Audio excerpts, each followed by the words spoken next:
আপনারা একটিবারের জন্য 5 বছরের জন্য আমাকে 90 থেকে 94টা আসন দেন। ওদের দুটো পার্টিকে 100তে আটকে দেন। আমরা এই 90টা আসন 94টা আসন নিয়ে মুকুলনাথের মতন বোঝাবো বাংলার মুখ্যমন্ত্রী। সত্যি যদি উনি যেটা চাইছেন সেটা করতে পারেন, দুই দলকে 148-এর আগে আটকে দিয়ে একটা ফ্যাক্টর যদি উনি তৈরি করতে পারেন, ওনার সংখ্যাটা এমন হবে যে ওই দুটো দল এককভাবে কেউ সরকার গঠন করতে পারবে না, তখন দেখবেন সত্যি এই হুমায়ুন কবির নতুন যে সরকার হবে, যিনি মুখ্যমন্ত্রী হবেন, তাকে পুতুল নাচের মতো নাচাবেন আর সেই সুযোগে বাবরি মসজিদ সম্পন্ন করে ফেলবেন। এটা ফ্যাক্ট। বাংলাতে 40% ভোট আছে, মুসলিম ভোট 40%, ছেলেখেলা কথা না। টিএমসি কোথায় ঢুকে যাবে? এই 40% ভোট নিয়েই তো টিএমসির এত কেরদানি, কোথায় ঢুকে যাবে? আমি তো বলতে পারি দর্শক, এটা শুভেন্দুদের একটা আশঙ্কার জায়গাও আমি পরিষ্কার দেখতে পাচ্ছি।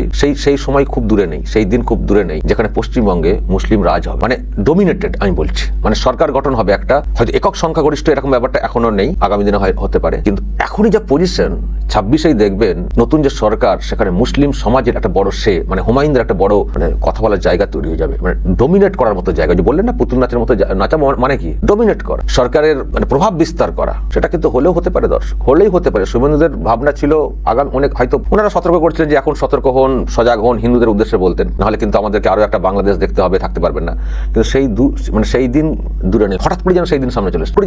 এই হুমায়ুন কবির এমন একটা প্ল্যাটফর্ম তৈরি করে ফেললেন বাবরি সেন্টিমেন্টকে কাজে লাগিয়ে। এখনই মুসলিম সমাজ যেভাবে ঢলে পড়ছে, 26-এর পরই দেখবেন যে সরকারটা তৈরি হবে, এই সমাজের বা এই লোকজনদের একটা বিরাট প্রভাব থাকবে নতুন সরকারের উপরে।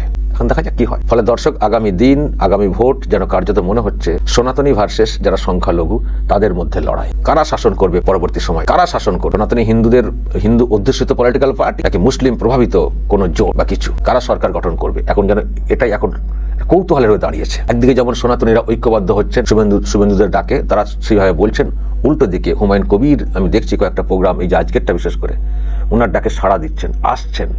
আর উনি যেভাবে বার্তা দিচ্ছেন, এ স্বপ্ন আমাদেরকে পূরণ করতে হবে, তার জন্যে আমাদের ঐক্যবদ্ধ করতে হবে, পলিটিক্যাল হাতটাও শক্ত করতে হবে। আমার ধারণা সেদিকেই এগোচ্ছে বিষয়টা।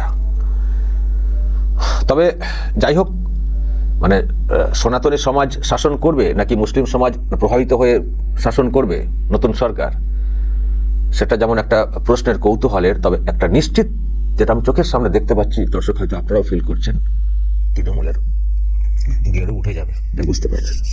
দর্শক, যদি আপনাদের কিছু বলার থাকে অবশ্যই বলবেন কমেন্ট বক্সে।